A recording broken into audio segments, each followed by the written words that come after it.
Everyday Heroes. Y de esta cultura afro que tienen tan cerca, que han tratado además de mantener cerca, siempre cuidándola, ¿qué es lo que tienes acá? ¿Cómo qué podemos ver dentro de la cultura que todavía esté muy presente?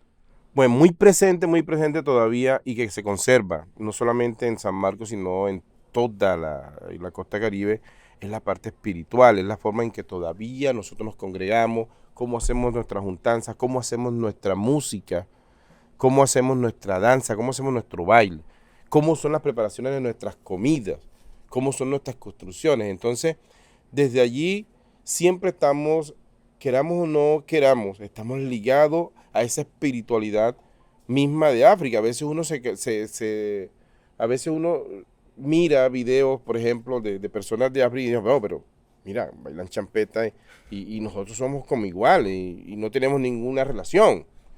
La misma parte cosmogónica de la santería, por ejemplo, mira, adoramos santos, pero son africanos y todo eso. Y nosotros utilizamos especias, ¿sí? Utilizamos especias en nuestras comidas que cuando miramos esa cultura gastronómica de África son similares. Dulces, cosas que son similares, una bola de tamarindo, ¿sí me entiendes? La leche de coco, las preparaciones de pescado, la utilización de la sal. Entonces nos damos cuenta que muchas de esas actividades están ligadas espiritualmente a nosotros. Están a nosotros. ¿Y eso cómo se ve reflejado? Se ve reflejado no solamente en el color, sino en nuestro pensamiento de libertad, en nuestra forma de pensar, de ver la política, la religiosidad y todo lo que nos rodea. Nuestro trabajo, nuestra seriedad y a veces nuestra misma forma de ser, en el jolgorio de las cosas y en cómo tomamos nuestra vida. Por eso la razón de ser negro tenía que ser. ¿Cómo así? Explícame eso. Bueno, esa es una frase que utilizaban los cachacos para ofendernos, Ajá. pero se convirtió en un hito a través del tiempo. Entonces, ¿cómo se convierte en el hito? En que nosotros llegábamos a cualquier lado, la bulla, la forma de vestir, la forma de movernos, y las mujeres en ese aspecto de cómo son físicas y psicológicamente fuertes, le decían, no, tremenda mujer orgullosa, mira, tan falta como es, negra tenía que ser.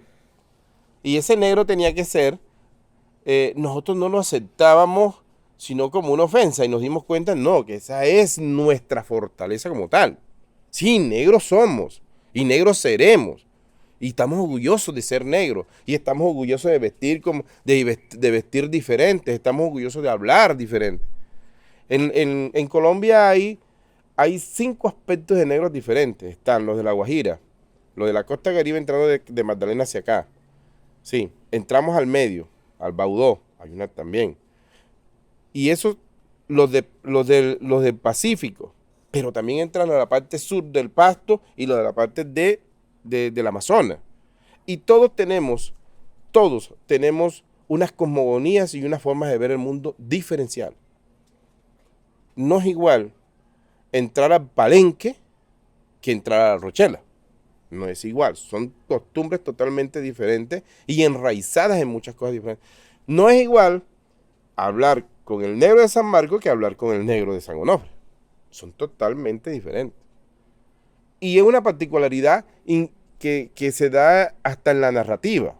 Por ejemplo, si tú vas a Barranquilla, el hablado del barranquillero, la forma narrativa del barranquillero, no coincide con la forma de la narrativa del cartagenero. Y están allí a 2 horas. Digo. Pero porque somos diferentes en la forma en que nosotros vemos nuestro mundo, en cómo nos criaron, en cómo nos alimentaron, en cómo nos disciplinaron. De esa forma.